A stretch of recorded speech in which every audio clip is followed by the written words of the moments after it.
নমস্কার বন্ধুরা, আজকের রেসিপি হচ্ছে চিকেন সসেজ।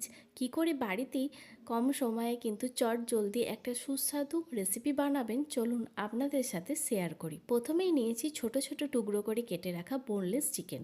মিক্সিং জারেতে নিয়ে নিচ্ছি মিক্সড করার জন্য।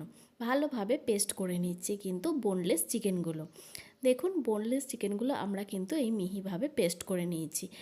এরপরে কিন্তু নিয়ে নিচ্ছি পরিমাণ মতো নুন, সঙ্গে দিচ্ছি চিলি ফ্লেক্স আর দিচ্ছি গোলমরিচ, আর সঙ্গে নিয়ে নিচ্ছি 1 চামচ মতন কর্নফ্লাওয়ার, আর দিয়ে দেব 1 চামচ ময়দা।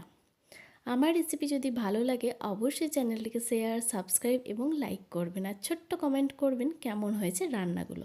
আদা রসুন পেস্ট আর সঙ্গে দিচ্ছি একটা ডিম। ভালোভাবে আবার কিন্তু আমরা পেস্ট করে নেব, ভালোভাবে যাতে মিশে যায়। মিক্সিং ঢাকাটা দিয়ে ভালো করে পেস্ট করে নিলাম। দেখুন, এইভাবে কিন্তু আমাদের পেস্ট করে রেখে দিচ্ছি কিছুক্ষণ। এরপর নিয়ে নিচ্ছি অ্যালুমিনিয়াম ফয়েল পেপার। আপনাদের কাছে যদি না থাকে আপনারা কিন্তু বাটার পেপারও ইউজ করতে পারেন।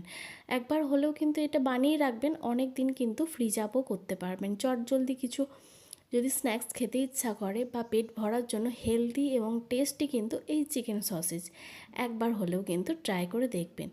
আমি ফয়েল পেপারটা অ্যালুমিনিয়ামের লম্বা করে কেটে নিলাম কাঁচি দিয়ে। তারপর যে চিকেনের পেস্টটা তৈরি করে রেখেছিলাম এইভাবে কিন্তু লম্বা করে দিয়ে দিলাম।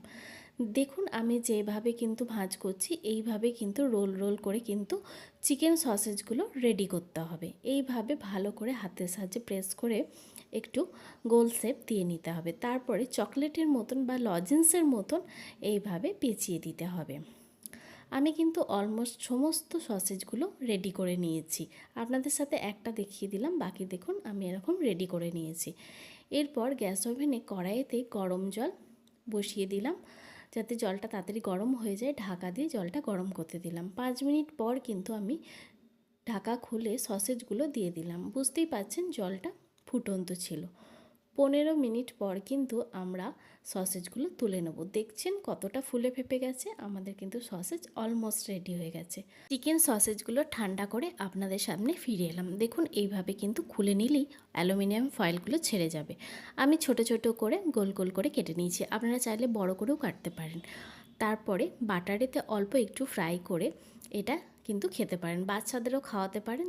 খুব হেলদি এবং টেস্টি খাবার, একবার হলেও ট্রাই করবেন। ধন্যবাদ বন্ধুরা।